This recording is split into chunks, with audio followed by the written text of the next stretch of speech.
Today, I'm going to recap my trip to Disney World last week. That's coming up on this episode 517 of WDW Prep to Go.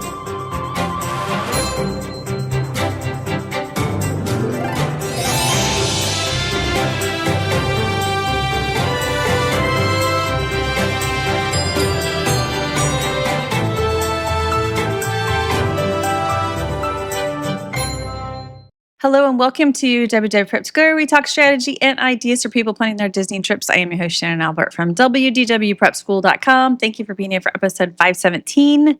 Today, I am here to tell you about my trip to Disney World last week. You might be like, well, where were the daily updates like you normally do? Which is a great question because this might be the first trip or one of the only trips that I've ever done where I didn't do daily updates. But that's because we were meeting with lots of different hotel reps for 6+ hours a day. And I had hard time balancing that all. It's a little bit awkward to be recording updates in between trying to have conversations with people. So instead, I am going to recap it today for you to tell you about my experiences at some new hotels and with the new things that are at Disney World that just started, many of them on May 26th, some of them a little bit before that. Before I get into that, a reminder to follow on social media. And if you want to be a podcast guest on a trip report episode, the only way to do that is using the SpeakPipe information in the show notes of every episode, speakpipe.com/WWPrep2Go, but it is also linked in the description if you happen to be listening in an app that has a podcast show notes description area. But if you don't, you can go to that link directly. I think that is it. Let's dive into the recap of my trip. So I was at Disney World May 26th through June 3rd, and I have gone on 3 cruises in the last 6 months. So my time at Disney World has been very limited. My first time at Disney World this year, which is nuts. I've never gone that long, I don't think, going to Disney World. I think it was like 6 months or something. And it's not going to happen again because I felt really sad. It's hard to listen to everybody else's trips knowing that I haven't experienced that thing myself. I don't have a frame of reference for a new thing that just opened or whatever. So I really wanted to dive in and get caught up on all of the Disney World things. And this trip was really broken into a couple of different segments or different categories. One of those was offsite hotels. We made it a point this time to learn a lot more about some non-Disney owned hotels, and that included the Swan, which we have stayed at multiple times, but it also included the Disney Springs hotels. So we did a lot there. I'm going to tell you about our thoughts on those in just a second. And then the other category was the new stuff at Disney World, because we wanted to do all that. Each park has a few new things, and I wanted to make sure that there was plenty of time to enjoy that, as well as doing all the stuff at the hotel. So I'll have thoughts on the new stuff too. Let's start with the offsite hotels. I want to say up front that we were hosted by the Swan, the Drury, and the Renaissance back to back as a way to kind of experience those. The Swan is a hotel that many of you are familiar with, and we've stayed there many times on our own. And this time we had 2 nights there. And what I was really excited to see was they have newly refurbished rooms, because the Swan was refurbished, I think late last year they completed that refurb. And so the rooms are all like new and fresh and nice. And Heather and I were together on this part of the trip, and we really liked the bathroom setup because they had 2 sinks, and one was inside the bathroom with the toilet and the shower, and then one was outside, and it just made it easier for us to get ready.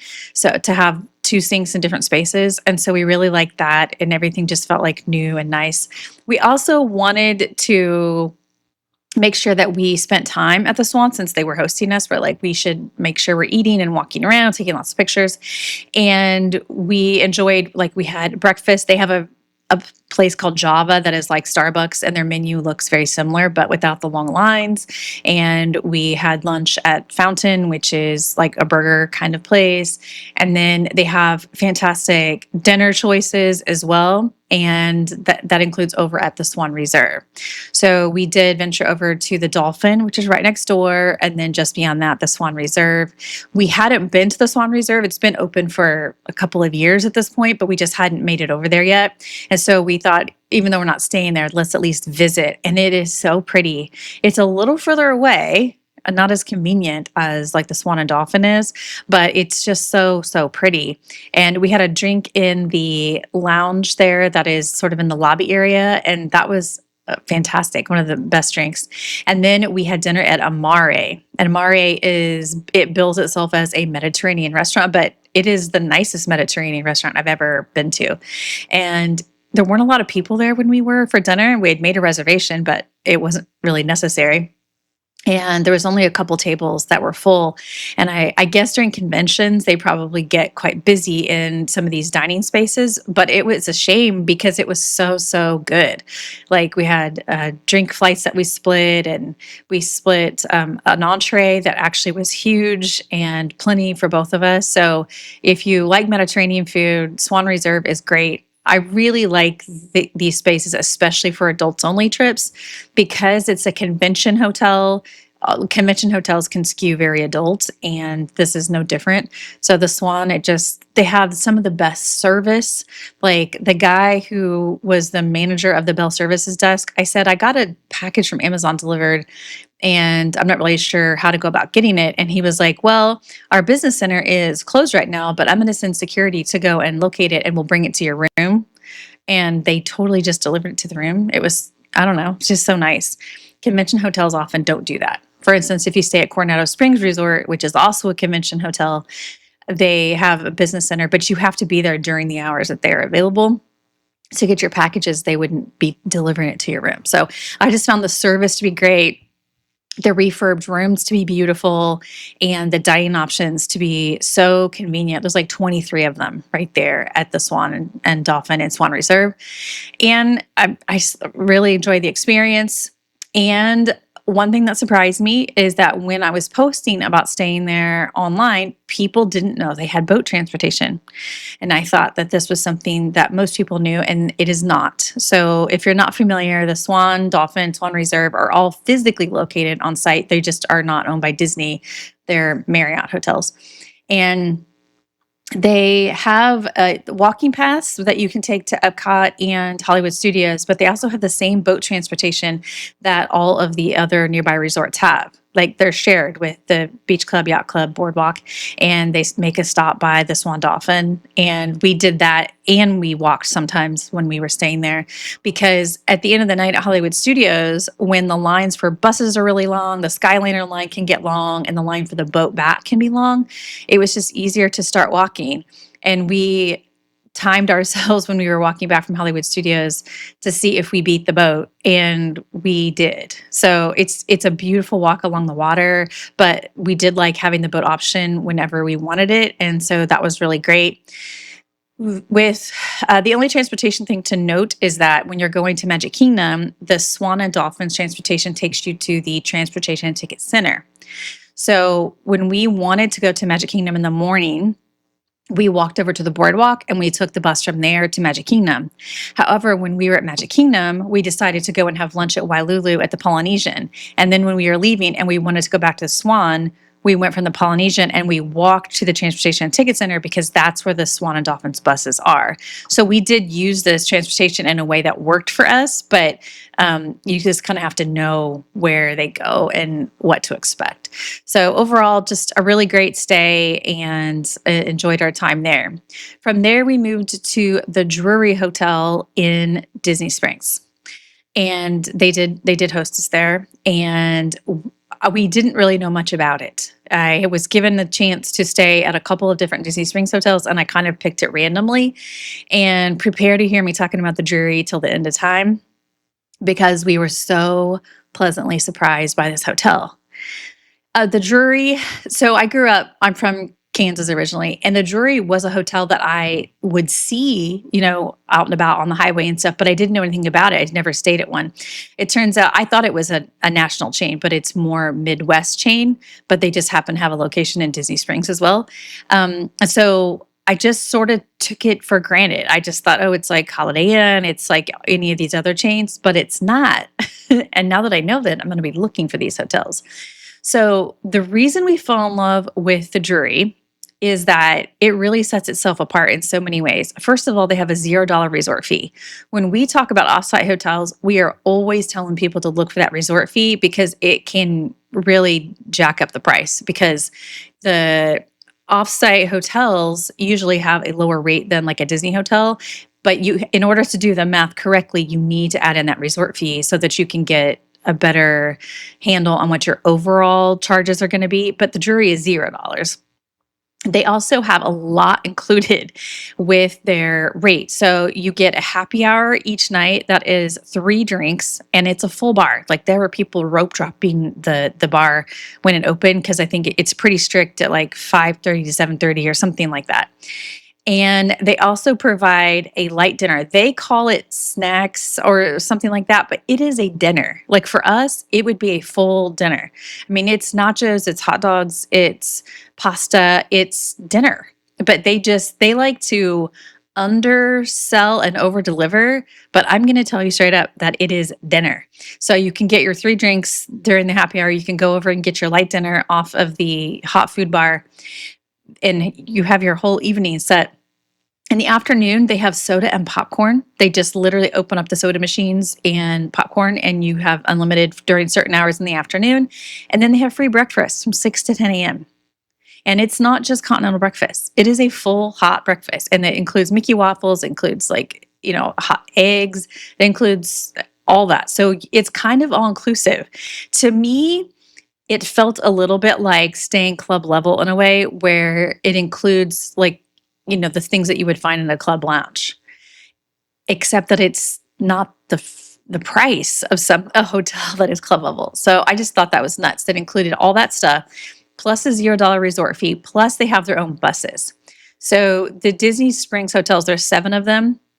And the other 6 all have a company they use for their transportation to get you to and from the parks. Works fine. But the jury decided they wanted to do their own. So they bought their own buses, they have their own drivers, and it only goes to that hotel. Like it's not sharing with any other hotels, it's just their own. It's on a whole other level. The jury is on a whole other level. We did stay there. There was nothing fancy about the room. It did include a microwave. Most of the offset hotels do have microwaves, but this one included a microwave. And they did have the sink that was in the bathroom as well as outside the bathroom, so we could get ready separately. But just the overall service, like I couldn't believe it. They also do provide Run Disney transportation. And I was with Heather, who does all the Run Disney events. And this really perked her ears up because she was like, what do you mean? Like, you're not talking about this enough. And they were like, yeah, we're kind of newer to Run Disney. And so we're trying to make sure that we are doing our best. And so they've learned some things over the years, like they open up certain breakfast options early enough for the Run Disney racers. They learned that there was a yoga component to some of the races. So they made sure that they were going to provide bus transportation for the yoga. Like they are really, really open to this stuff. We were at dinner one night with a sales manager there, and I mentioned just offhand that something that's come up on the podcast a lot recently is that people are doing the arcade games for free. Whenever there's like a tournament on the activity schedule, Disney tends to unlock the machines and you can play them for free because one of the guests happened to share that.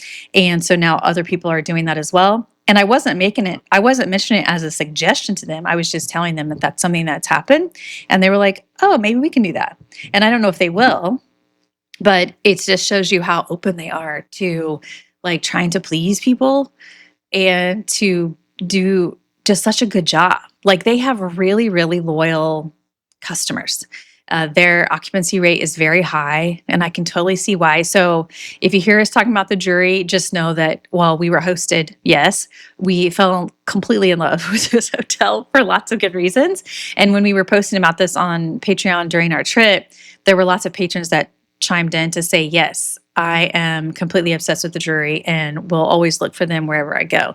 So anyway, if you have never heard of jury, never stayed jury, definitely check them out because they have a lot going for them in a way that we did not know. And I hate that it took us so long to learn, but I'm glad that we had the chance.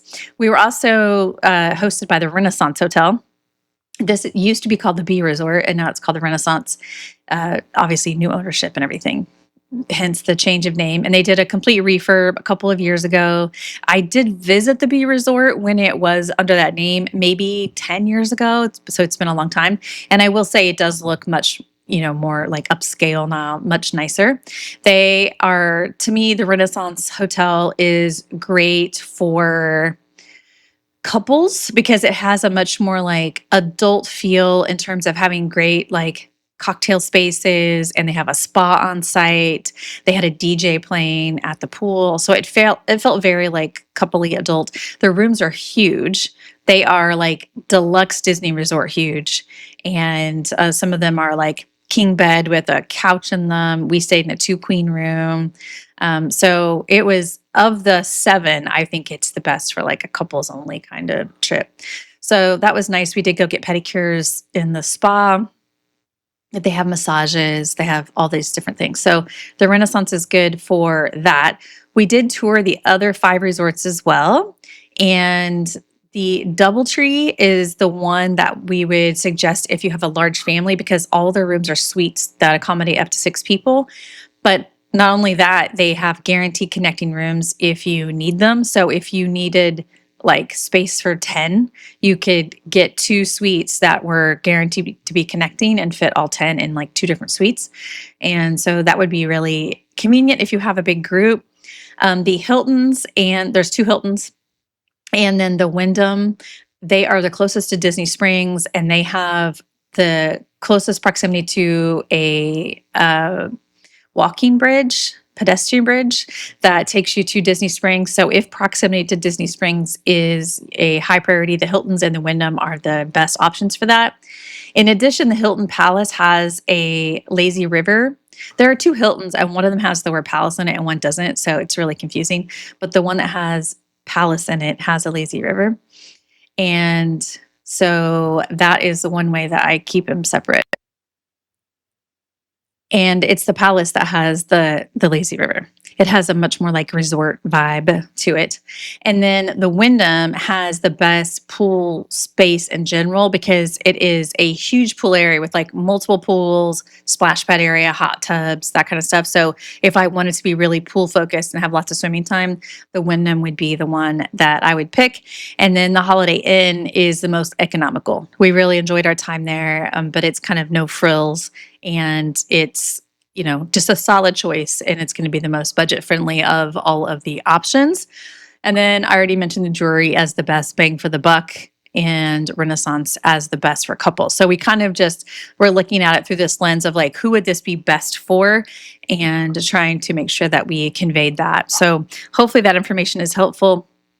They all, incidentally, do have early theme park entry, and they all have advanced dining reservations the same way that you do on site. So you can book all your reservations 60 days out. You just need to make sure your reservation is linked in My Disney Experience to allow it. The other on-site perks they do not have, but they are working to maybe try to get something related to lightning lanes, but nothing as of right now. But at least there are a couple of on-site perks in addition to being physically very close to Disney Springs and providing transportation to the parks. Okay, so that is the Disney Springs Resort and the Swan part of the trip that I wanted to talk about. After that, Heather left to go home, and I stayed because I haven't been there much this year. I wanted to continue, and I did transition to staying at Coronado Springs Resort because I found a decent rate to stay in the casitas there, which is like a preferred room, but not in the tower. Normally I stay in the tower. So I was in the casitas room, but because I was transitioning on site, I wanted to take advantage of the free water park. I hadn't been to the water park since, a year ago probably. And so I decided to do two things. One is I was able to snag a reservation to the Garden View Lounge tea experience, which is at the Grand Floridian. And then I wanted to go to Typhoon Lagoon because it was free on this check-in day. So from my Disney Springs hotel, I took an Uber over to the Coronado Springs, left my bags with Bell Services, and then waited for my room to get ready. It was ready by, I think, maybe 1 o'clock. And then I had Bell Services bring it to the room, headed to the laundry. Laundry works a little bit differently than the last time I did laundry, but they do have it where you can track it in on a website. So I was able to sort of put my clothes in the washer, head back to the room, and watch the time left on the machine from my phone. And everything was paid for on my phone. I could have like done Apple Pay, all different things like that. And so after doing some laundry, then I took a minivan to the Grand Floridian because I was tight on time and I don't trust the Ubers and Lyfts to navigate Coronado Springs Resort. There's something about that, it's very confusing. They generally are pretty good at all the different resorts, but there's something in the maps that it makes them want to only go to the Grand Casino Tower or the convention center. But when you want them to come directly to your building or your room, they often can't figure it out. But minivans can, they know their way around. So the minivan took me to the Grand Floridian so that I could be on time for my tea room reservation. This is my first time there. And I was looking forward to it because it's one of those things that existed in the before times. And, we've slowly been seeing some things come back. And it is different than before, but it's nice. It's Alice in Wonderland themed, of course. But I was solo. And I think that being solo is a little bit awkward here because it's a very leisurely experience where they are pouring the tea and then they're bringing, a few things here, a few things there. It's very slow and leisurely. So I think that if you had somebody with you to chat with, it probably would be better. And if I'd had a book or something, I think that probably would have been better too. But instead, I just kind of felt awkward about it. So I didn't, that you get a choice of, there's a list of teas and you can choose. I ended up having two of them and they were delicious.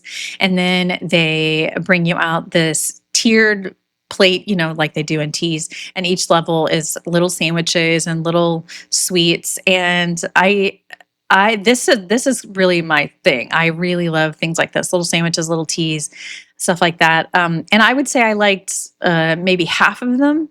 Half of them I didn't think were that good, and also just sort of being awkward by myself there.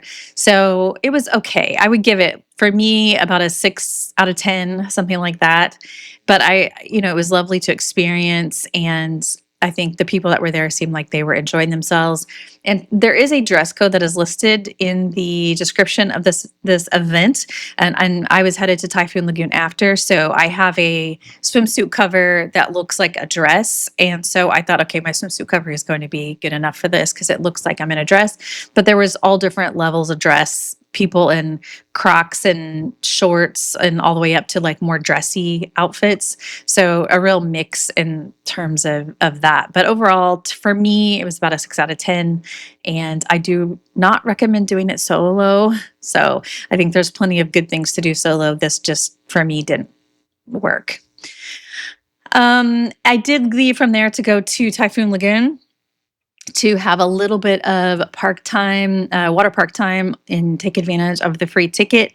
And that was really good. I didn't arrive until probably 5 something. It closed at 8. And so I was towards the end of the day. It was not super busy. It was cloudy, so it wasn't super hot, and people weren't like getting sunburned at this time of day. And all I really wanted to do was go on the lazy river. Lazy rivers are my favorite. And so I was able to put my purse in a locker and then head down to the lazy river. I did stop by one of the drink stands at some point, and as long as you have your magic band on, you can buy like food and drinks. No pin was even required. And so that was just really leisurely, and it was a really nice time. I was only there for maybe an hour and a half, I'm guessing. And I had gotten there in an Uber from the Grand Floridian. And when I left, I thought, I've taken a lot of Ubers today, including one minivan. So this is all kind of adding up. I'm not in a hurry. Let me go ahead and take the Disney buses to leave. And when you are using transportation to and from Typhoon Lagoon, it is a connection in Disney Springs for everybody except for the Port Orleans resorts. Port Orleans resorts are direct because they don't have a bus to Disney Springs that connects them all the time. So they get to go direct. Everybody else has to connect in Disney Springs, which doesn't sound like a huge deal, except that when you're leaving, you have to go through security. And so that's a little bit frustrating because I'm in a wet swimsuit, just really want to get back to my hotel room. But I have to get off the Typhoon Lagoon bus, go through Disney Springs security. They pulled me aside. None of the other security the day after this, was pulling me aside, but they did. And I was just like, it's just frustrating. And then once I finally got through security, then you have to walk to the other end. If you've been to Disney Springs, you know, it is kind of a big bus area. And so it was just like, oh, just get me back.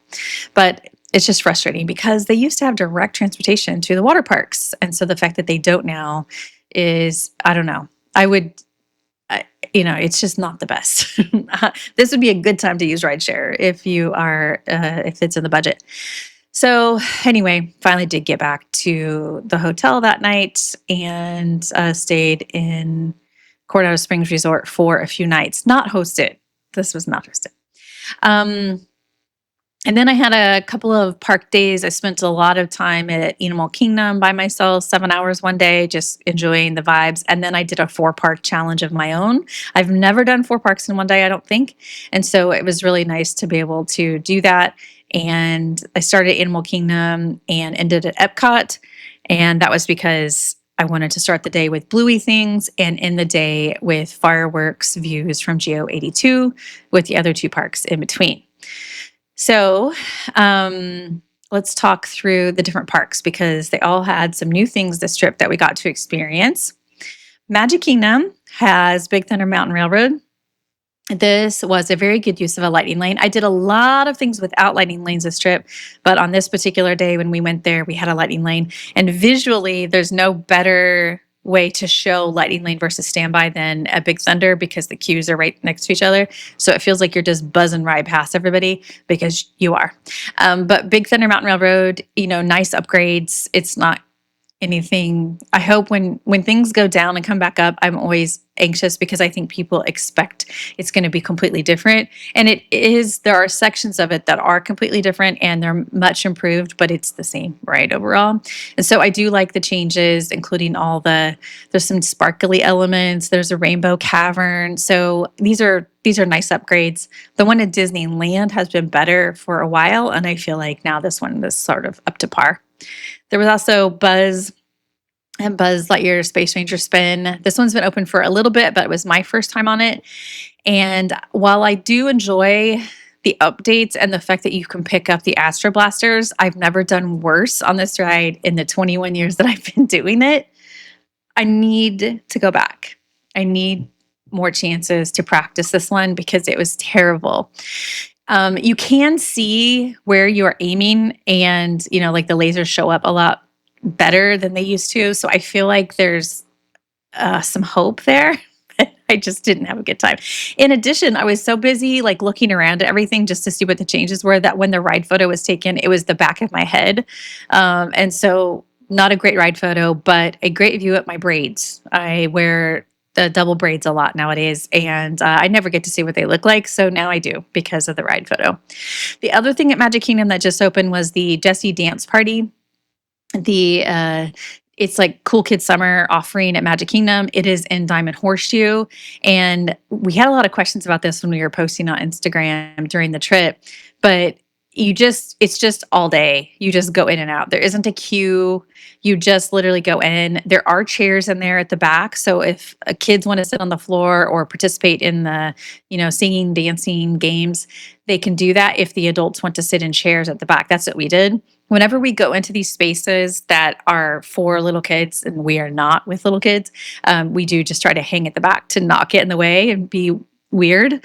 So we literally just found a chair at the back of the room and kind of just watched what was going on. These kind of dance party sort of things to us, they look like parents getting a break. Parents, it's hard. Trips are hard. And so having the kids, be in the air conditioning, sitting down, having some water, being entertained by somebody else, it always looks like the parents are pretty relieved by this. And so that was cute, but it's literally just come and go and you can sit at the back. So that's nice. Over at Epcot, we had a couple of new things. One is the new Soarin' Across America, which I do not love. Do not love. It's just kind of disappointing. It felt like they filmed it in on this one. I mean, there are, regardless of how people feel about the country as a whole, it is a beautiful country and it's huge. So there's lots of things to see. I'm always trying to like travel to new cities, states, see new things, and there's so many great things to view. And they just didn't capture that at all, and I thought the transitions were lazy. I don't love it, and I wanted to because there's a lot of opportunities there, but it's just kind of meh. I don't know how long this one's gonna stick around. They've said limited time for the 250th, anniversary celebration, but, I'm not gonna miss this one when it's gone. I really wanted to love it. And then they also have the Goofy Party, similar to the Jessie Dance Party that I just talked about at Magic Kingdom. This one takes place in Communicore Hall, and it's Goofy doing lots of different games, and there's a DJ, and it's indoor, a chance to be, out of the rain and the heat, and for kids just to have fun. And so that seems like it was really working for a lot of parents. Over at Hollywood Studios, there's a few things. Of course, the Rock and Roller Coaster Muppets version. We rode this on standby on opening day. Never have I ever waited an hour to ride Rock and Roller Coaster, but you got to do what you got to do when you can't get a lightning lane. So the line actually seemed like it moved pretty quickly over there, and it's fine. It is just literally the same storyline as Aerosmith, but with Muppets. And I can't decide if that feels lazy, like couldn't you invent a new storyline, or if it's hilariously funny. Maybe I just need to lean on hilariously funny because it's here. And it's, that's what's happening. On the days that we were there, they were not allowing people in the gift shop unless they had gone on the ride. And over time, I think that's going to change. So even if you're not into the ride itself, hopefully you'll be able to go in the gift shop if you're interested, because they do have lots of merch there that you can get. Just a reminder to scan for the ride photo, because we forgot to scan for the ride photo and we had to submit for it through their request system, the PhotoPass request system. And then we did get the ride photo back, but it would have been much easier if you had just remembered to scan as we exited the ride. So it's fine. It's fine. Smuggler's Run also has a new mission. And that one's pretty cute. We were there at night, and what we discovered, because normally we are rope droppers and we do rides earlier in the day, but this was at the end, was that Smuggler's Run is dead at the end of the night. And so it was just the two of us. We had our own ride to ourselves. We were both pilots, and it's very cute to have the Baby Yoda there. But you also can do special mode there. We didn't do that, but you can if you want to see it in a different version. And then they have the Disney Junior Dance Party, which just launched in the Animation Courtyard space. They used to have a Disney Junior Dance Party. It went away. Now it's back. And this was another one where you just hang out in the back of the room with the other adults and let the kids play. And they seem like they have a great time. The kids seem to really love it. And, Mickey and Minnie are there and some other characters dancing. And it seems like a good time. And it's, again, air conditioning, get out of the rain, etc. But another thing I want to talk about at Hollywood Studios that ended up being one of my favorite things was this Animation Courtyard space, which just opened, this sort of new green space that is right in front of Little Mermaid, right in front of Disney Junior Dance Party. It is littered with characters. So many characters. I loved it so much that I kept going back to it because I just couldn't believe it. And it's not going to be like this forever, because a lot of these characters are going to be in the new animation building that is opening later this summer. But right now they just have them outside. But it is like at any given time, there are 6 characters out just sort of on the green area and the surrounding space.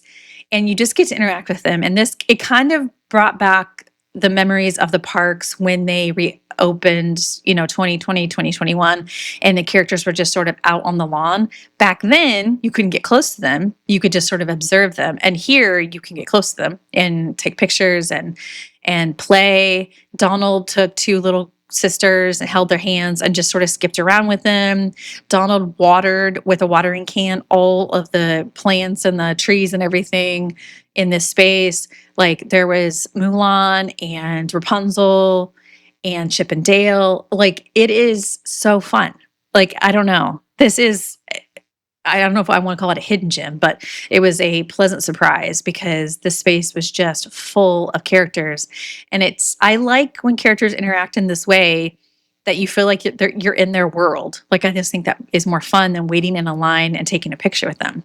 So if you were going this summer and you'd like to interact with characters or at least watch other people, then do not miss this courtyard space at Hollywood Studios. It's so cute. And then the last thing to mention is Animal Kingdom, the new Bluey stuff.